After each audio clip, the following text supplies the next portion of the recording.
Dr. Krishnan, I understand, we have, so in our earlier discussion, we'd also said that talent could be a game changer to the entire industry if there was some sort of accredited talent. And I also understand, given the kind of medical treatment, so most of these beauty treatments actually in one sense are also somewhat medical treatments.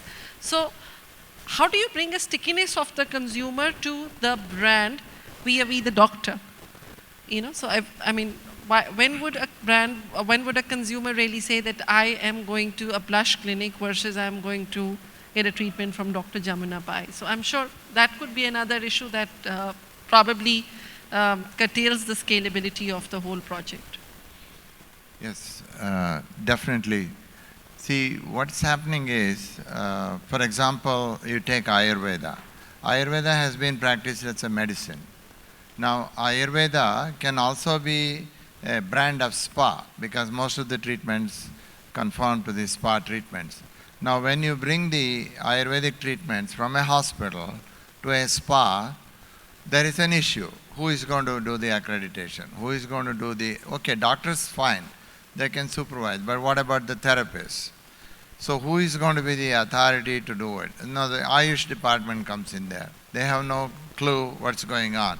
A forest officer or an IAS officer sits there, and the bureaucrats and the politicians, they have no guidelines. And the spa industry is suffering. And the same thing happens when the allopathic treatments such as dermatology treatments and the skin treatments and all, they come as a derma spa.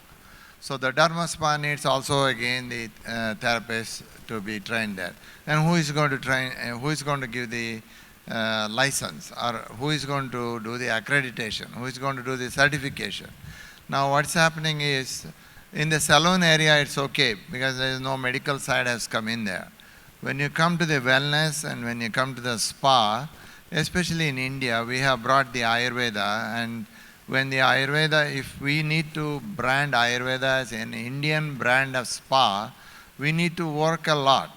Right now what is happening is, there is no such thing as a spa treatment of India apart from the Ayurveda side. So they bring Swedish massage, Balinese massage, Thai massage and all, and they make a mixture of everything, and then they call spa, and then they have an Ayurveda room, and then there is a doctor sitting there, and then they do that.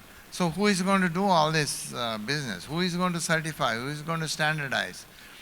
Now, not going into the very detail of it, this is the biggest problem, and it's also the cause for attrition and not having the standards. So in this forum, if the Franchise India can represent to the government and say, look, if we need to brand Ayurveda as an Indian brand of spa, if we want to brand some of the dermatology treatments as Dharma Spa, we need to have a different pathway of recognizing certification, accreditation and licensing. See, this is the only country where everybody trains everybody according to their own whimsies and fancies. There is no real standard established. I also do the same thing. I am training therapists, but there is no proper certification and licensing process. Now we are in Karnataka, first time we are approaching the Ayush department, and they have old guidelines. It doesn't even suit the present day requirement. So we are making a representation to see if we can change and have some sort of a licensing process for the therapists. If once we do, at least in one state, we can just spread it to the country. Now in this forum, if they can make a recommendation to the central government that we want to establish a central board of wellness, it will have all the details of various, from the salon to the spa, the treatment, this, that and all. Then we can standardize it. We can put all the syllabus, we can have X number of hours, the basic qualifications to come in there, or all kinds of things we can put. And we can organize ourselves in the wellness industry as one of the best organized industries. See, I lived in United States for 30 years. I also lived in Canada and UK. I did my post-graduation in anesthesia. I practiced pain medicine, various things. There are a lot of people who come for the spa, they may be suffering from pain. There may be cancer patients. There may be so many issues. So there is it is a blending area of the medical and the spa area. That is where the confusion is starting, and especially in India because of the Ayurveda. Ayurveda colleges are there.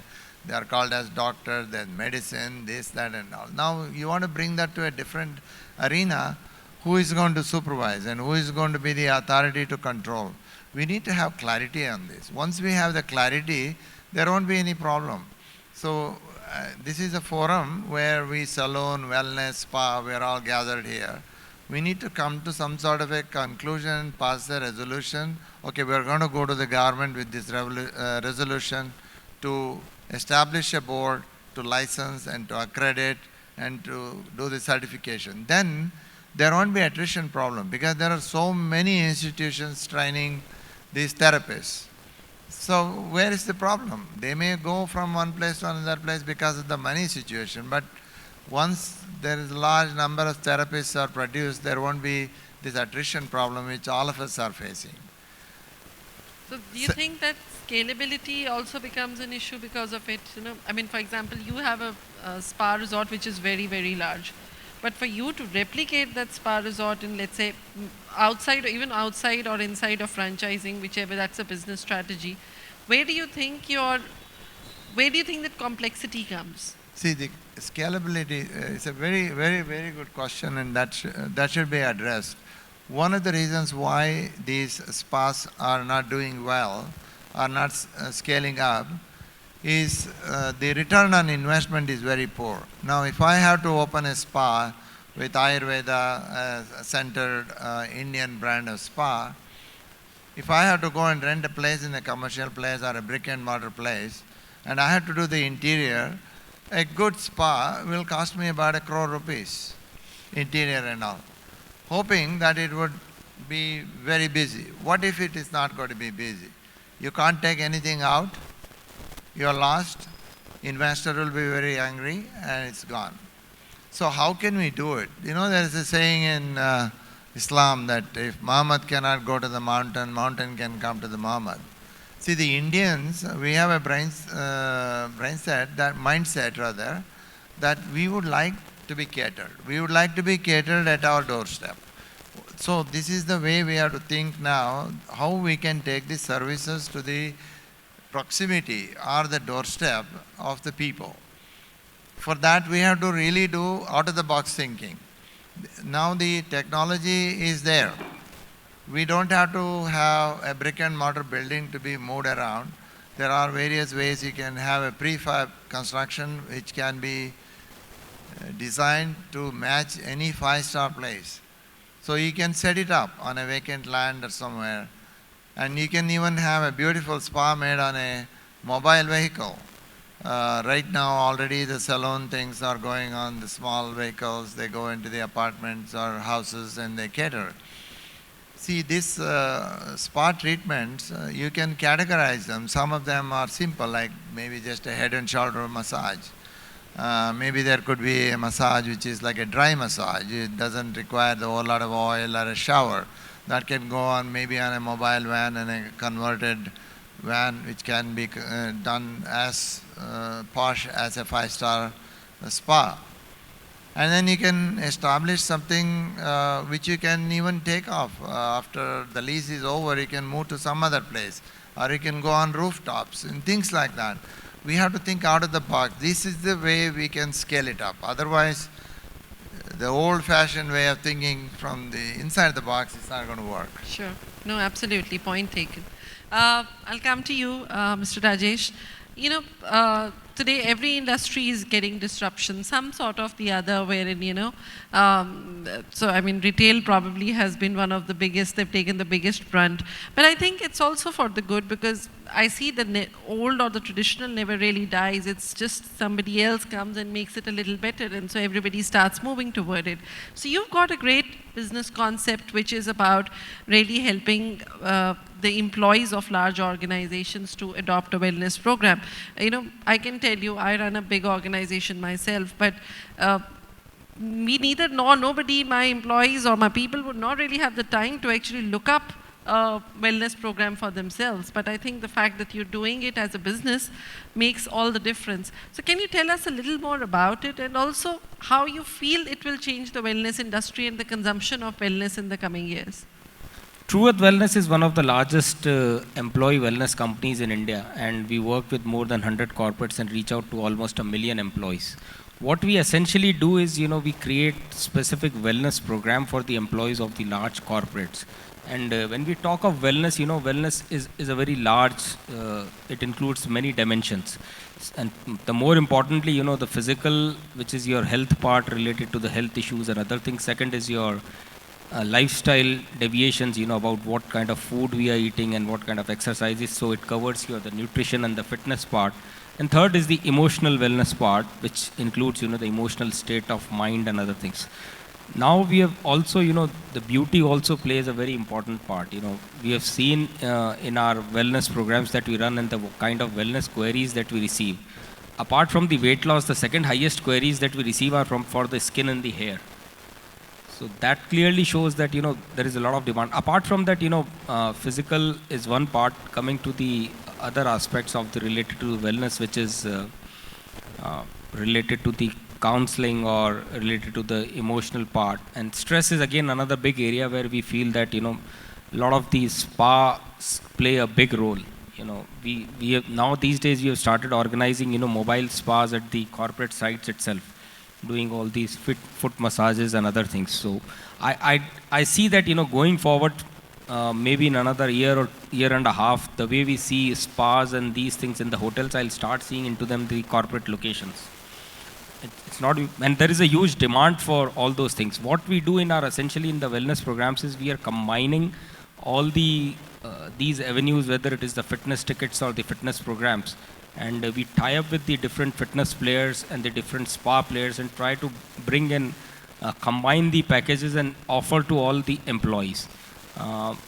And I think very soon it has already started into the fitness industry, which is the Uberization of the fitness, because fitness itself is a very large capex oriented business and there is a lot of capacity available into the fitness centers. So how these capacities can be utilized? So there have been new business models which are coming these days, member pass or fraternity or fit ticket, where they are offering, small packages of daily activities, whatever the activities which are there.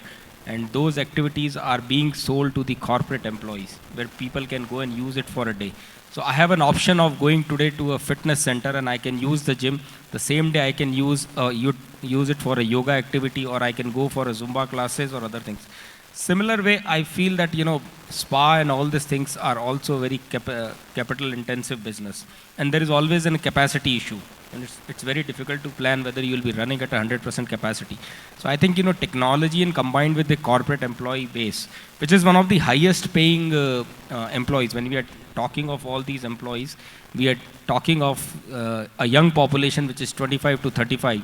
And the average age is between 25 to 35, and the average payout is 7-8 lakhs and above. So that's a huge population base, and some kind of, if a concept can be created where the spas come up with the different and smaller ticket plans, and instead of designing it for the tailor-made for the employees, if it can be just across the corporate, if the plans are created which goes for a corporate, where corporate can pick and choose, validated plans of, for say 500 tickets or 1,000 tickets or 1,000 employees, and then distributed it. So that becomes a good customer acquisition, as well as, for example, we use all these smaller plans for the spa tickets and spa vouchers and other things more as a rewards and recognitions. Our program is like when we do a risk assessments and people who are complying with the health and other things, we reward them with various things, be it related to the beauty vouchers or the spa vouchers or the fitness and gym vouchers. So essentially in our business model, we are partnering with all the wellness companies, whether into a spa or even hair companies, also into the dental clinics, to the wellness clinics, to all the beauty clinics, and try to bring them into our own wellness program, either as a part of rewards and recognition or as a part of the core offerings. Now we are even talking to a couple of the wellness companies, because stress and pain and other thing is also very a large issue with most of the corporate employees because of these sedentary habits and other things. So I see, we have started talking to a couple of spa companies to even set up some kind of a mobile spas on the platform, maybe for a small, if not for the full year or the thing, but for larger periods where we can start offering all these wellness services.